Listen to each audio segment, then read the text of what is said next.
لقد كان لكم في رسول الله أسوة حسنة۔ شعیب نے زہری سے خبر دی۔ انہوں نے زہری سے پوچھا، کیا نبی کریم صلی اللہ علیہ وسلم نے صلاۃ خوف پڑھی تھی؟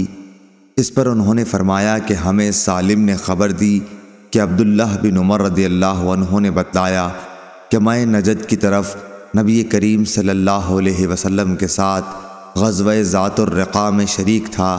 دشمن سے مقابلے کے وقت ہم نے صفیں باندھی۔ اس کے بعد رسول اللہ صلی اللہ علیہ وسلم نے ہمیں خوف کی نماز پڑھائی، تو ہم میں سے ایک جماعت آپ صلی اللہ علیہ وسلم کے ساتھ نماز پڑھنے میں شریک ہو گئی اور دوسرا گروہ دشمن کے مقابلے میں کھڑا رہا۔ پھر رسول کریم صلی اللہ علیہ وسلم نے اپنی اقتداء میں نماز پڑھنے والوں کے ساتھ ایک رکوع اور 2 سجدے کیے۔ پھر یہ لوگ لوٹ کر اس جماعت کی جگہ آ گئے جس نے ابھی نماز نہیں پڑھی تھی۔ اب دوسری جماعت آئی، ان کے ساتھ بھی آپ نے ایک رکوع اور 2 سجدے کیے۔ پھر آپ صلی اللہ علیہ وسلم نے سلام پھیر دیا۔ اس گروہ میں سے ہر شخص کھڑا ہوا اور اس نے اکیلے ایک رکوع اور 2 سجدے ادا کیے۔ صحیح بخاری حدیث نمبر 942۔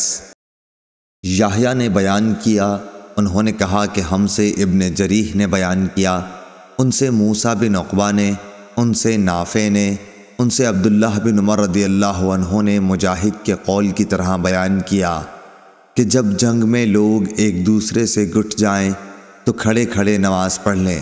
اور ابن عمر رضی اللہ عنہ نے نبی کریم صلی اللہ علیہ وسلم سے اپنی روایت میں اضافہ اور کیا ہے کہ اگر کافر بہت سارے ہوں کہ مسلمانوں کو دم نہ لینے دیں تو کھڑے کھڑے اور سوار رہ کر جس طور ممکن ہو اشاروں سے ہی صحیح مگر نماز پڑھ لیں۔ صحیح بخاری حدیث نمبر 943۔ محمد بن حرب نے زبیدی سے بیان کیا، ان سے زہری نے، ان سے عبید اللہ بن عبداللہ بن عتبہ بن مسعود نے، ان سے عبداللہ بن عباس رضی اللہ عنہ نے کہ نبی کریم صلی اللہ علیہ وسلم کھڑے ہوئے اور دوسرے لوگ بھی آپ صلی اللہ علیہ وسلم کی اقتداء میں کھڑے ہوئے۔ حضور صلی اللہ علیہ وسلم نے تکبیر کہی تو لوگوں نے بھی تکبیر کہی۔ آپ صلی اللہ علیہ وسلم نے رکوع کیا تو لوگوں نے آپ کے ساتھ رکوع اور سجدہ کر لیا تھا۔ وہ کھڑے کھڑے اپنے بھائیوں کی نگرانی کرتے رہے اور دوسرا گروہ آیا جو اب تک حفاظت کے لیے دشمن کے مقابلے میں کھڑا رہا۔ بعد میں اس نے بھی رکوع اور سجدے کیے۔ سب لوگ نماز میں تھے لیکن ایک دوسرے کی حفاظت کر رہے تھے۔ صحیح بخاری حدیث نمبر 944۔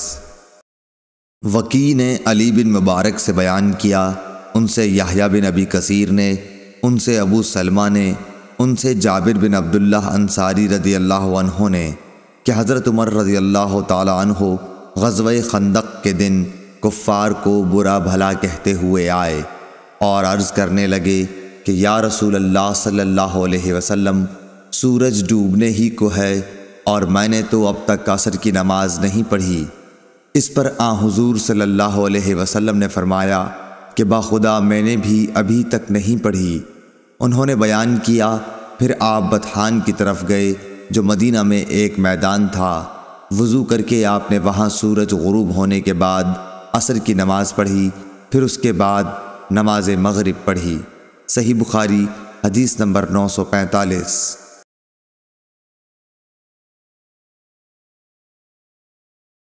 عبدالعزیز بن صہیب اور ثابت بنانی نے بیان کیا، ان سے حضرت انس بن مالک رضی اللہ عنہ نے بیان کیا کہ رسول اللہ صلی اللہ علیہ وسلم نے صبح کی نماز اندھیرے ہی میں پڑھا دی، پھر سوار ہوئے، پھر آپ خیبر پہنچ گئے اور وہاں کے یہودیوں کو آپ کے آنے کی اطلاع ہو گئی اور فرمایا اللہ اکبر، خیبر پر بربادی آ گئی۔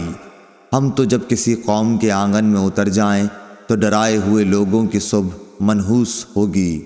اس وقت خیبر کے یہودی گلیوں میں یہ کہتے ہوئے بھاگ رہے تھے کہ محمد صلی اللہ علیہ وسلم لشکر سمیت آ گئے۔ راوی نے کہا کہ روایت میں لفظ خمیس لشکر کے معنی میں ہے۔ آخر رسول اللہ صلی اللہ علیہ وسلم کو فتح ہوئی، لڑنے والے جوان قتل کر دیے گئے، عورتیں اور بچے قید ہوئے۔ اتفاق سے صفیہ واہیہ کلبی کے حصے میں آئیں، پھر رسول اللہ صلی اللہ علیہ وسلم کو ملی اور آپ نے ان سے نکاح کیا اور آزادی ان کا مہر قرار پایا۔ عبدالعزیز نے ثابت سے پوچھا، ابو محمد، کیا تم نے انس رضی اللہ عنہ سے دریافت کیا تھا کہ حضرت صفیہ کا مہر آپ نے مقرر کیا تھا؟ انہوں نے جواب دیا کہ خود انہی کو ان کے مہر میں دے دیا تھا۔ کہا کہ ابو محمد اس پر مسکرا دیے۔ صحیح بخاری حدیث نمبر 947۔